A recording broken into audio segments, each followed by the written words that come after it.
그러면 한 달에 연봉이 얼마예요? 1억이 1억. 불로소득이죠. 그런 악독한, 이것은 나라가 망해갈 때 일어나는 일이에요. 나라가. 이웃을 속여 빼앗고 그리고 음식물을 삼키는 이리처럼 공무원들이 나라가 이렇게 되어진 거예요. 그러니까 이 가운데 누가 눈물을 흘리게 되는 거예요? 과부들이 눈물을 흘리고 힘없고 연약하고 그리고 가난한 자들의 억울함들이 하나님을 향하여 하나님의 보좌를 향하여 호소하게 되는 거예요. 그때 뭐가 되느냐? 하나님이 공의의 심판을 하게 되는 거예요. 결국은 뭐가 이러냐? 하나님의 심판이 내리는 거예요. 불의한 이익을 얻으려고 피를 흘려 영혼을 멸하건 결국은 이익 때문에 여러분 이렇게 억울함을 당하는 영혼은 어떻게 되지냐? 누구를 미워하면서 죽게 돼요. 자기를 핍박했던 자기를 가했던 그런 사람들을 미워하면서 원수를 갈면서 그가 죽게 되어지죠. 결국은 그가 사랑하지 못하고 죽기 때문에 그 가난한 영혼도 어디 가는 거예요? 지옥에 가게 됩니다. 이것이 뭐예요? 영혼을 멸하는 최고의 죄입니다. 가난한 자가 이 땅에 가난하게 살아가는 것도 억울한데 영혼까지 지옥에 가게 되는 억울함 때문에 용서하지 못하고 억울함 때문에 원한을 가지고 살다가 죽게 되는 거예요. 결국은 사랑하지 못하고 가는 영혼은 그 영혼도 지옥에 가요. 이것이 영혼을 삼키게 되는 악독한 일이 되는 거예요. 그러니까 하나님이 그 영혼들을 어떻게 지옥에 보내는 그 지도자를 어떻게 하나님이 가만히 두고 보겠습니까? 결국은 어떻게 하냐? 하나님이 칼을 빼시는 거예요. 국가가 망할 때 여러분 선지자들과 지도자만 그런 것이 아니고 백성들은 보세요. 에스겔서 22장 29절에 보면 백성은 포악하고 백성들 자체가 좋은 지도자가 있을 때는 의인이 땅을 가득 채웠죠. 그런데 이 나라가 망해갈 때 백성들은 어떡하냐? 백성들 자체가 아주 포악한 거예요. 여러분 요즘 댓글들 한번 보십시오. 여러분 입에 담을 수 없는 얼마나 사납고 포악한지 몰라요. 그리고 강탈을 일삼고 여러분 조그마한 여학생들 성착취해가지고 그 영상 찍어가지고 돈 장사하는 여러분 그렇게 강탈한 그런 것들도 인간이라고 그런 것들은 무조건 사형 때려가지고 죽여버려야 되죠. 그것이 하나님의 공의죠. 10년 20년 때리가 되는 법이 아닌 것이죠. 하나님의 법은 그런 것들은 돌로 쳐 죽여야 되는 거예요. 이렇게 강탈하고 영혼을 강탈할 뿐만 아니라 그의 정서 그의 삶을 강탈하는 악독한 행위죠. 그리고 가난하고 궁핍한 자를 압제하고 자기가 힘이 있다고 가난하고 궁핍한 자를 압제하는 이런 사람들. 그리고 보세요. 사람들을 뭐하게 되고 부당하게 학대하는 것. 권력이 있다고 힘이 있다고 능력이 있다고 잘 산다고 부당하게 학대하는 이런 것들이 백성들 가운데 가득한 거예요. 결국은 뭐가 가느냐? 총체적인 악독이 나라 가운데 충만하게 되는 거예요. 그때 하나님이 뭘 하냐? 나라를 없애버려요. 이렇게 죄악이 온 땅에 정의와 공의가 땅 가운데 사라지게 되어지면 이런 상태가 지속이 되어지면 결국은 하나님은 나라를 쳐서 무너뜨려요. 보세요. 이 땅을 위하여 성을 쌓으며 성 무너진대. 결국은 이런 죄악들이 뭘 허물어 버린다고? 성을 허물어 버린. 이런 죄악들이 잘못된 이익들이 성을 허무는 작업들이다. 그러니까 이런 것들이 결국은 죄악들이 우리의 견고한 성을 우리 스스로가 무너뜨리는 일들을 하게 되는 거예요. 결국 성이 무너졌기 때문에 뭐가 쳐들어온다고? 적군이 쳐들어오는 거예요. 하나님의 진노가 그 무너진 성 가운데 쏟아지게 되어지는 거예요. 자, 보십시오. 여러분, 지구 전체에 가장 악독한 나라가 어디냐? 두 나라예요. 하나는 중국이에요, 중국 공산당이에요. 중국 공산당이 사당과 가장 닮았습니다. 여러분, 지금 홍콩에 뭐가 발효가 되어졌죠? 국가보안법이 발효가 되어졌죠? 그래서 나라가 잘못해져도 말 한마디 못해요. 말 한마디 하면 잡혀가서 여러분 그가 죽을지 어떻게 될지를 몰라요. 그런데 보세요. 이게 뭐냐? 천멸중공이에요. 하늘이 멸한다. 뭘 멸한다고요? 중국 공산당을 멸한다는 얘기예요. 이것이 바로 천멸중공이에요. 여러분, 올해 들어서 하나님이 칼을 빼신 것 같아요. 제가 볼 때는. 여러분, 중국에는 양회라고 있습니다. 양회가 뭐냐면 두 가지의 큰 우리나라 국회와 같은 그런 역할을 하는 회가 있습니다. 양회. 그래서 보세요. 매년 3월 초에 개최돼가지고 한 보름 동안 하는데 전국 인민대표회의, 이것이 하나의 회고, 전국 인민대표회의, 그리고 또 하나의 회는 뭐냐면 전국 인민정치협의협상회, 이것이 중국의 양회. 그러니까 모이는 회의에 우리의 국가가 모이는 것처럼, 국회가 모이는 것처럼. 그래서 이 두 가지의 회를 갖다가 뭐라고 하냐? 양회라 그래요. 그런데 보세요. 최근 5월 달에 이 중국에서 양회가 열릴 때 중국 낮에 이런 일이 벌어졌어요. 오후 3시인데 갑자기 양회가 시작되어질 때 하늘에서 청둥 번개가 치고 하늘이 갑자기 어떻게 되냐? 깜깜해져요. 베이징이. 오후 3시에요. 오후 3시.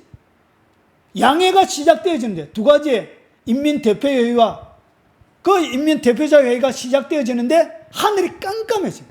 천둥 번개가 치고. 그리고 그날 다른 성에는 번개가 쳤는데 6만 5천 메테 하루에 번개가 6만 5천 메테가 팍 친 거예요. 그래서 이 사건을 보고 중국 사람들이 거리마다 전봇대마다 뭘 했냐? 아까 전에 했던 천멸중공이라고 막 적어놓고 그런 거예요. 결국은 뭐 했냐? 여기에서 홍콩 보안법을 통과를 시킨 거예요. 그것뿐만 아니고 하늘이 칠흑같이. 그리고 지금 중국에는 무슨 일이 일어나고 있냐면 이것이 비구름이에요. 한 달 넘게 비가 내리고 있어요. 한 달 넘게. 이것이 중국이고 요 위에 뭐가 있냐? 우리나라가 있습니다. 중국 대륙을 이렇게 걸쳐서 있는 거예요. 그리고 요 빨간 데는 비가 얼마나 내리고 있냐? 300mm 이상 이렇게 비가 내리고 있는 거예요. 중국 대륙 한가운데 엄청나게 커져. 우리나라 몇 배 정도의 크기의 비가 한 달 넘게 내리고 있습니다. 그러니까 마을들이 거의 다 잠겨가 있어요. 그리고 요 마을, 아까 전에 구름이 이렇게 걸치가 있는 거예요. 구름이 이만큼. 구름이 이렇게 걸치가 있는데 여기 정중앙에 뭐가 있냐? 산사댐이 있습니다. 콘크리트 건물로는 세계 최고로 커요. 세계 최고로 큰 그 산사댐이 있는데 요 밑에 이창, 그리고 코로나 발병한 우한, 그리고 난징, 그리고 밑에 상하이, 중국의 가장 중요한 도시들이 여기에 걸쳐서 있어요. 그런데 보세요. 이미 이 산사댐이 어떻게 되냐면 산사댐 위로 지금 물이 다 잠겨져 있어요. 물이 잠겨져 있고. 그러니까 산사댐 수문을 안 열면 요 앞에 위에 요 서찬성, 이 서찬성, 청두, 중칭, 이 지역이 물이 다 잠겨 있어요. 그러니까 보면 1층, 2층 거의 잠겨져 있어요. 물이. 중국에 지금 일기예보에 보면 그렇게 나와 있습니다. 그래서 더 이상 산사댐이 버텨내지를 못하는 정도의 상황에 와 있어요, 지금. 그래서 물을 방류하니까 밑에 뭐가 일어나요? 밑에 홍수가 일어나요. 그리고 산사댐이 곧 무너질 것 같아요. 이 무너지면 요 주위에 얼마의 사람들이 수재를 당하고 있냐? 4억 정도의 사람. 4억이면 우리나라 남한 6천만이죠. 6천만 인구인데 4억의 사람들이 이 산사댐이 무너지면 큰 피해를 당한. 이런 것이 지금 비가 계속 내리고 있는. 그래서 위에 산사댐을 방류를 안 하면 위에가 난리가 나고, 그리고 방류하면 밑에가 다 잠기게 되는 이런 상태에 지금 와 있어요. 그래서 그리고 또 우박이 내린 거예요. 우박이 내렸는데 우박이 뭐처럼 생겼어요? 코로나처럼 생겼죠. 중국에 생겼던 코로나하고 우박의 모습이 똑같아요. 이런 우박들이 중국 여러 곳에서 얼마나 크냐? 이 테니스 공만 해. 계란만 해, 우박이. 이런 우박들이 내려서 지붕들이 어떻게 되었어요? 지붕들이 쑥대밭이 된 거예요. 차들이 보세요. 한 지역에 우박이 내렸는데 자동차가 얼마나 파괴됐느냐. 18,000대가 우박에 맞아서 이렇게 걸레가 되어진 거예요. 여러분, 이런 일이 동시다발적으로 베이징뿐만 아니라 중국 여러 곳에서 지금 내리고 있는 거예요. 왜 그러냐? 중국의 공산당들은 사람의 인권을 벌레처럼 취급해요. 법 자체가 그래요. 중국 공산당 권력에 반대하는 모든 사람들의 모든 인권들을 어떻게 하냐? 벌레처럼 취급해요. 그리고 보세요. 지금 뭐가 창구라고 있냐? 중국의 최대 곡창 지역이 만주예요. 만주에 메뚜기 떼가 쳐들어왔어요. 여러분, 최대 곡창 지역에 메뚜기 떼가 오면 어떤 일이 벌어져요? 여러분, 나만 아는 게 없어요. 결국은 중국 자급자족이 안 되는 나라예요. 식량이. 그런데 지금 메뚜기들이 다 먹어버리는 거예요. 결국은 어떻게 되냐? 극심한 식량 부족이 일어난 거예요. 메뚜기가 얼마나 크냐? 사람의 손이 20cm가 돼요. 메뚜기 크기가. 여기에서부터 여기까지 커요. 메뚜기가. 엄청난 크기. 이런 메뚜기들이 만주 벌판을 지금 갉아먹고 있는 거예요. 뭐가 일어난다고요? 예, 극심한 식량난이. 그리고 보십시오.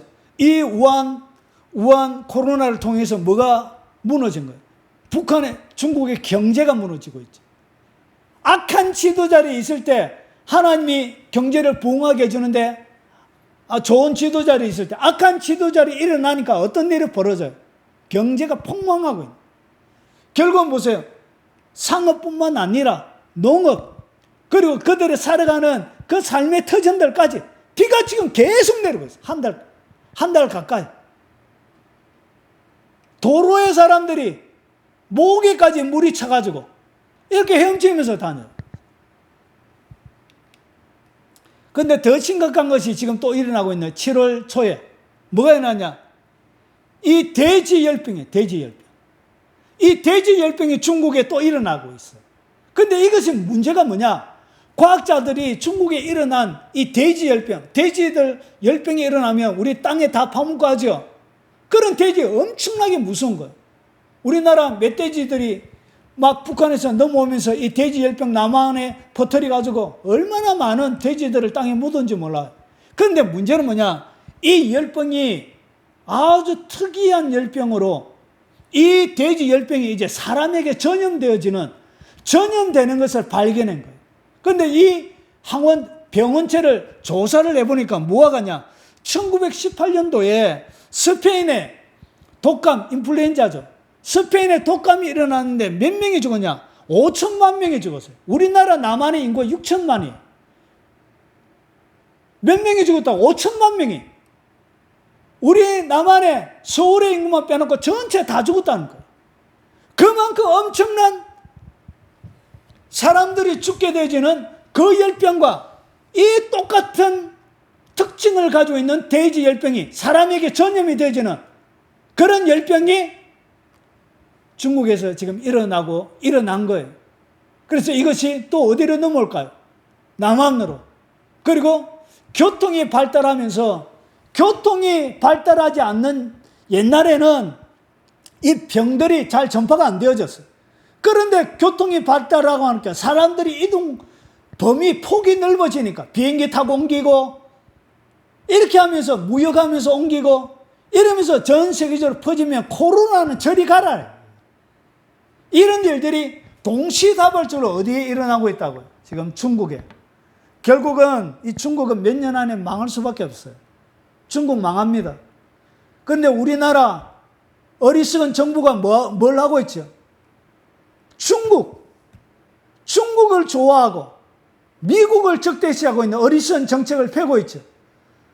이 또라이들이에요, 또라이들.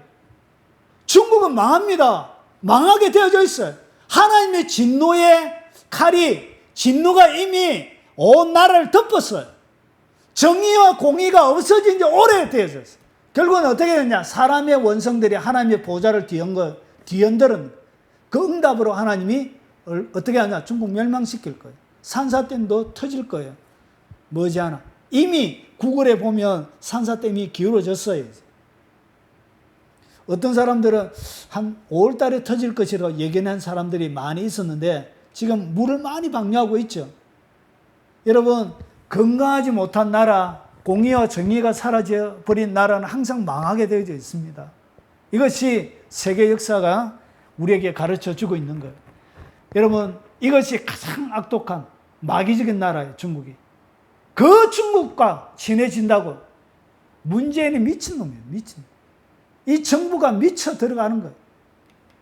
그리고 가장 많은 사람들에게 고통을 주고 있는 나라가 뭐냐? 북한이에요, 북한.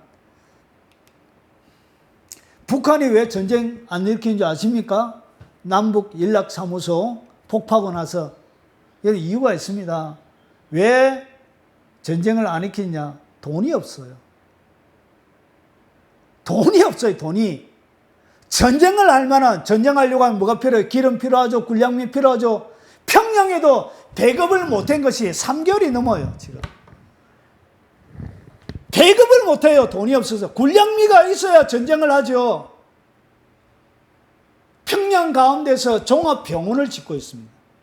7,000명의 군인들을 투입해가지고 공병용원을 해가지고 10월까지 완성해라고. 그래가지고 지금 병원을 짓고 있는데 배급을 못 준대. 10월까지 완성해야 되니까 얼마나 바빠요. 돈이 없잖아요. 자재가 없잖아요. 억지로 그 건축하시는 분들에게 빼앗아가지고 그렇게 짓고 있는 거예요. 근데 거기에 일하고 있는 근로자들이 최근 들어 하루에 60명씩 굶어서 죽거나 일하다가 죽거나 똑같으니까 결국 60명씩 탈영하고 있는 거예요. 군사들이. 얼마나 힘이 들면 어떻게 하느냐? 20시간을 일하는데 20시간, 24시간 중에 20시간을 노가다를 하는 거예요. 배급도 안 죽으면서 사람이 굶어 죽고 힘들어 고생해서 죽거나 똑같은 거죠. 결국은 탈영하고 도망가는 거예요. 이런 일이 지금 북한에 벌어지고 있는 거예요. 절대로 남한에서 돈 퍼주면 안 돼요. 큰일 나요. 이제 북한 정권 무너질 때가 다 돼갑니다. 왜 그러냐? 하나님의 진노의 대접이 사람의 원망과 가난한 자들의 부르짖음이 하나님의 기도의 대접에 다 담겼어요. 이제 쏟아질 날만 남은 거예요.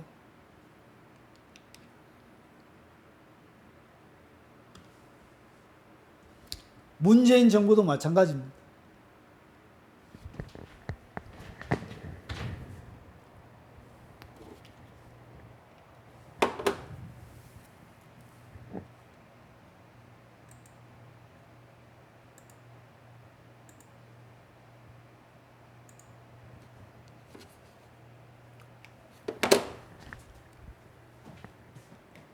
이제 우리나라 얘기를 좀 해보겠습니다. 2017년에 완전히 새로운 대한민국이라는 이야기를 내걸고 문 대통령이 취임을 했습니다. 그의 취임사는 많은 사람들의 공감대를 이끌어냈을 뿐만 아니라 많은 사람들을 참 기분 좋게 내가 싫긴 하지만 그 취임사는 참 마음에 들더라고. 취임사는 진짜 마음에 들더라고. 이렇게 기회는 뭐하고? 평등하고, 그리고 과정은 공정하고, 그리고 결과는 정의로울 것입니다. 공정한 대통령이 되겠습니다. 특권과 반칙이 없는 사회를 만들겠습니다. 이것이 대통령 취임문에 나오죠. 진짜 기회가 평등하게 있습니까? 이 나라에? 아니죠. 그리고 과정이 공정합니까? 엄마 찬스, 아빠 찬스, 조국 보면 결과가 정의롭습니까? 아니죠. 자기 사람들만. 결국은 어떻게 하냐? 완전히 엉망진창인 나라가 일어나는 거예요. 결국은 어떻게 하냐? 하나님을 경외하지 않는 자가 이 나라 땅 가운데 문재인이 취임하고 나서 가득 들어차기 시작했던 거예요. 악한 자들이 땅을 점점점 점령하기 시작했던 거예요. 문재인의 정책을 가장 잘 보여주는 문재인의 특징인 한마디로 이야기하면 이런 거예요. 위안부 우리 젊은 아이들이 일본에 끌려가서 평생 동안 위안부 종로를 타다가 이제 누구에게? 윤미향에게 빨대 꽂혀가지고 늙었어도 이렇게 이용당하고 모든 돈 빼앗기고, 이런 것이 뭐냐? 문재인 정부의 가장 전형적인 모습을 보여주는 그림이에요. 그런데도 이 자도 어떻게 감옥에 들어가지도 않고 아직까지 국회의원이 되죠. 국회의원. 이런 자들이, 이런 불의한 자들이 뻔뻔하게 얼굴을 들고 다닐 수 있는 나라가 되어진 거예요. 이런 나라는 오래 안 가요. 이런 나라는 하나님의 진노를 받게 되어져 있는 거예요. 이런 가운데 우리가 지금 살고 있는 것입니다. 선택하는 것들마다 뭘 선택하고 있어요? 나라가 망하는 선택을 하고 있는 거예요. 이 땅 가운데 필요한 사람이 누구냐? 이 땅을 위하여 뭘 쌓고 성을 쌓으며 무너진 데를 막아서서 나로 하여금 멸하지 못하게 할 사람을 내가 그 가운데 찾지 못하였으므로 내가 내 분노를 그들 위에 쏘며 내 진노의 불로 멸하여 그들 행위대로 그 머리에 보용하였느니라. 여호와의 말씀이네. 결국은 어떤 자들이 필요하냐? 하나님의 진노가 이 땅 가운데 내리지 못하도록 할 그 사람들이 지금 필요한 거예요. 정의를 외치고 진리를 외치고 옳은 것을 얘기하고 불의한 것에 항거하고 잘못한 것에 댓글 달고 청와대 민원 넣고 잘못한 것에 대하여 확실하게 잘못했다고 얘기할 수 있는 이런 용기 있는 사람, 이런 사람들을 통하여 하나님의 나라는, 그리고 나라가 망하지 않고 하나님의 긍휼을 잊게 되어지는 거예요. 여러분, 시대마다 어려운 시대가 올 것입니다. 그리고 아마 개헌이 되어지고 하면 정의를 외치기가 어려울지도 몰라요. 하나님의 강단에서 차별금지법이 통과되어지고 동성연애 하면은 목사가 이제 감옥에 잡혀가는 이런 일들도 벌어질지도 모르겠습니다. 이런 가운데 목숨을 걸고 진리를 외치고 진리를 보호할 수 있는 그런 자들이 이 땅 가운데 많아질 때 이 나라는 아직까지 희망이 있는 것입니다. 오늘 하나님의 말씀을 듣는 여러분들이 나라를 위해서 기도해 주시기 바랍니다. 문재인 정권이 빨리 끝나야 하나님의 진노가 더 이상 이 나라를 잠식하지 않는 것입니다. 그리고 새로운 좋은 정부가 이 땅 가운데 들어서서 마지막 하나님의 복음의 나라로, 선교의 나라로 귀하게 쓰임받을 수 있도록 여러분들을 기도하고, 그리고 여러분 적극적으로 민원 내고, 여러분 항거하고, 여러분들 이 땅 가운데서 옳은 소리 내고, 그리고 모든 판사, 검사, 경찰, 모든 기독교인들이요, 진리를 외치고 정의를 외치고 하나님 앞에 옳은 것을 위하여 목숨을 걸 수 있는 그런 공무원들이 일어나서 이 나라가 하나님의 손에 붙들려서 마지막까지 귀하게 쓰임받을 수 있는 그런 나라로 쓰임받는데 여러분의 한평생이 멋지게 쓰임받을 수 있도록, 그리고 여러분의 한평생이 귀한 하나님의 도구가 될 수 있도록 여러분 기도하고 기꺼이 여러분의 목숨을 내어놓고 진리를 외치는 거룩한 하나님의 용사들이 되시길 주의 이름으로 축원합니다.